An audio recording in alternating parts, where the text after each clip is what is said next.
জিলহজ মাসের প্রথম 10টি দিন, এই দিনগুলো হলো ইবাদতের, নেক আমলের সবচেয়ে বড় যে মৌসুম রমাদান, তারপরে সবচেয়ে বড় মৌসুম হলো জিলহজের প্রথম দশক।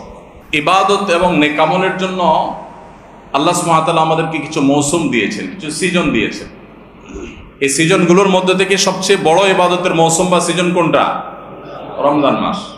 মাসব্যাপী পুরো 30 দিনের মৌসুম। রমজানের পরে ইবাদতের সবচেয়ে বড় বৃহত্তম ইবাদতের মৌসুম হলো কোনটা? জিলহজের প্রথম 10টা দিন। এই 10টা দিনের মর্যাদা, এই 10টা দিনের ফজিলত, এই 10টা দিনের মাহাত্ম্য আমাদের দেশের বেশিরভাগ মানুষ জানেন না। আমরা কোরআন এবং হাদিসের আলোকে 11টি আমলের কথা বলতে পারি। এই 11টি আমল এই দশকের জন্য খাস, স্পেশাল। নাম্বার 1 নম্বর এই দশকের আমল হলো বেশি বেশি আল্লাহর জিকির করা। কি করা? বেশি বেশি আল্লাহর জিকির করা। কারণ কোরআনে কারিমে সূরা তাওবাতে আল্লাহ রাব্বুল আলামিন এই দশককে ইঙ্গিত করে বলেছেন যে তোমরা আল্লাহ তাআলার জিকির করো ফি আইয়ামিন মাহদুদাত। নির্দিষ্ট দিনসমূহে, নির্ধারিত দিনগুলোতে তোমরা আল্লাহর জিকিরে মাশগুল থাকো। এখানে আল্লাহর জিকির যে নির্দিষ্ট দিনগুলোতে রাখার কথা বলা হয়েছে, সেই আয়াতের ব্যাখ্যা আবারও তাফসীর ইবনে কাসিরে এবং ইবনে আব্বাস রাদিয়াল্লাহু তাআলা সহ আরো অন্যান্য মুফাসসিরদের থেকে বর্ণিত হয়েছে যে নির্দিষ্ট দিন বলতে জিলহজের প্রথম 10 দিনকে আল্লাহ তাআলা মিন করেছেন। এই 10 দিনই তোমরা আল্লাহর জিকিরে বেশি বেশি করে আল্লাহ তাআলার জিকির করো। তাহলে জিকির শুধু না, পরিমাণে বাড়িয়ে বাড়িয়ে বেশি বেশি পরিমাণে জিকির করতে হবে।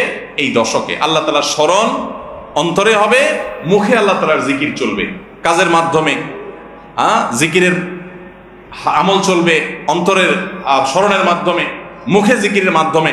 কোরআনের তেলাওয়াত একটা জিকির, তাসবিহগুলো একটা জিকির, তাহমিদ আল্লাহর প্রশংসা একটা জিকির। এরকম যত জিকির আছে, এই দশক হলো জিকিরের দশক। সবচেয়ে বেশি জিকির চলবে। সবচেয়ে বেশি কি চলবে? জিকির চলবে। দ্বিতীয়ত যে আমলটি চলবে তা হলো যে কোনো নেক আমল, যে কোনো নেক আমল। কারণ একটু আগে আমরা হাদিস শুনলাম যে নবী করিম সাল্লাল্লাহু আলাইহি ওয়াসাল্লাম বলেছেন, মা মিন আইয়ামিন আল্লাহ আমালুস সালিহু ফিহিন্না আহাব্বু ইলাল্লাহ মিন হাযিহিল আইয়াম। এই জিলহজের 10 দিনের চাইতে অন্য কোন দিনের নেক আমল আল্লাহর কাছে বেশি প্রিয় না। মাস হিসাবে রমাদান সবচেয়ে সেরা, আর দিন হিসাবে খুচরা দিনগুলোর মধ্যে রমজানের বাইরে সবচেয়ে সেরা কোনটা? জিলহজের প্রথম দশক। রমজানের পরে মর্যাদার বিচারে সবচেয়ে বেশি মর্যাদাপূর্ণ দশক হলো এই দশক। এই জন্য এই দশকে আমল করলে আল্লাহর কাছে এত প্রিয় যে অন্য কোনো সময়ের আমল আল্লাহর কাছে এত প্রিয় না। এই জন্য এই দশকের দ্বিতীয় আমল হলো বেশি বেশি নেক আমল করা। বেশি বেশি কি করা? নেক আমল করা। রুটিন যে নামাজগুলো আছে, কাজগুলো আছে, সেগুলো বিশেষ ইহতিমামের সাথে করা। অন্য সময় আপনি নামাজে টুকটাক গাফলতি করেন, কিন্তু এই দশকে মোটেই করবেন না। অন্য দশকে আপনার ফজরের জামাত একটু মিস হয়, এই দশক মোটেই করবেন না। আগে থেকে ইহতিমাম থাকবে যে এই দশক কোনোভাবে ইবাদত থেকে আমি যেন দূরে না থাকি। আল্লাহ তাআলা আমাদের সবাইকে আমলের তৌফিক দান করুন। তাহলে 2 নম্বর আমল হলো বেশি বেশি নেক আমল করা এই দশকে। রুটিন নেক আমলগুলো যেগুলো সবসময় করতে হয়, এগুলোকে বিশেষ ইহতিমামের সাথে করা, আর আরো নফল আমল বাড়িয়ে বাড়িয়ে করা। আপনি অন্য সময় কোরআন তেলাওয়াত খুব বেশি করতে পারেন না, এই দশকে কোনো অবস্থাতে ছাড়বেন না। অন্য সময় তাসবিহ তেলাওয়াত খুব বেশি হয় না, এই দশকে কোনো অবস্থায় ছাড়বেন না। অন্য সময় নামাজে খুব বেশি খুশু ধরে রাখতে পারেন না, এই দশকে চ্যালেঞ্জ থাকবে যে ধীরস্থিরতার সাথে, মনোযোগের সাথে নামাজ পড়ব। এভাবে নেক আমলের কসরত করতে থাকবেন আল্লাহর প্রিয় পাত্র হওয়ার পথে। আমরা এগিয়ে যেতে চাইলে এই দশক, এই 10টা দিন আমাদের জন্য বিরাট বড় একটা সুযোগ। আল্লাহ আমাদের সবাইকে তৌফিক দান করুন। 3 নম্বর, এই দশকের করণীয় হলো সকল গুনাহ থেকে অন্য সময়ের চাইতে এই সময়টাতে বেঁচে থাকার জন্য বেশি সচেষ্ট থাকা। গুনাহ তো 12 মাসই আমরা করব না, কিন্তু এই দশক গুনাহ না করার ব্যাপারে চেষ্টাটা একটু বেশি থাকবে। কারণ আপনারা সূরা তাওবার একটা আয়াত শুনেছেন, আল্লাহ রাব্বুল আলামিন সম্মানিত 4 মাসের আলোচনা করে বলেছেন, যালিকাদ দীনুল কাইয়্যিম ফালা তাজলিমু ফিহিন্না আনফুসাকুম। এই সম্মানিত মাসগুলোতে তোমরা নিজের প্রতি নিজে অবিচার করিও না। ভাইরা আমার, তার মানে যেই সময়টাতে আল্লাহর নৈকট্য লাভের সুযোগ, ওই সময়টাতে যদি কেউ পাপাচারে লিপ্ত হয়, এর চেয়ে পাপিষ্ঠ আর কে আছে? এই জন্য আল্লাহ রাব্বুল আলামিন আমাদেরকে দরদের সাথে বলছেন, ভাষা খেয়াল করেন, ফালা তাজলিমু ফিহিন্না আনফুসাকুম, তোমরা নিজের পায়ে নিজে কুঠারাঘাত করিও না। এই 10 দিন না, শুধুমাত্র এই পুরো সম্মানিত 4 মাস, সম্মানিত 4 মাসের ভিতরে টানা 3টা মাস চলছে, জিলকদ, জিলহজ, মুহররম, আরেকটা হলো রজব মাস, রমজানের আগের মাস। তাহলে সম্মানিত 4 মাসের মধ্যে এই 10টা দিন আবার বিশেষ মর্যাদাবান।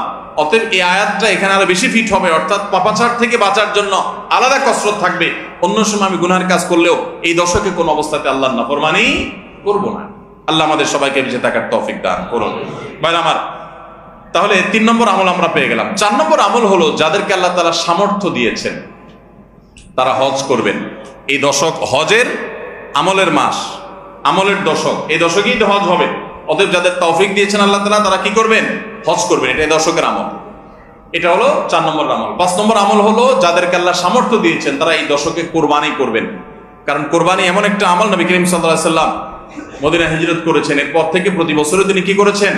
কোরবানি করেছেন। আল্লাহ নির্দেশ করেছেন ফাসাল্লি লিরাব্বিকা ওয়ানহার, তুমি তোমার রবের নির্দেশ পালনার্থে নামাজ আদায় করো এবং কোরবানি করো।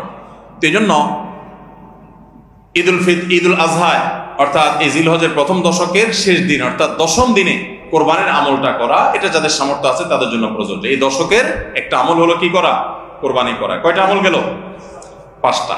6 নম্বর হলো যাদের কোরবানি করার ইচ্ছা আছে তারা জিলহজের চাঁদ ওঠার আগে আগে জিলকদ মাসের শেষ দিনের মধ্যে তাদের হাতের নখ, চুল, গোফ, অবাঞ্ছিত লোম এগুলো সব কেটে পরিষ্কার করে ফেলবেন এবং এই দশক আর সেগুলোতে হাত দিবেন না।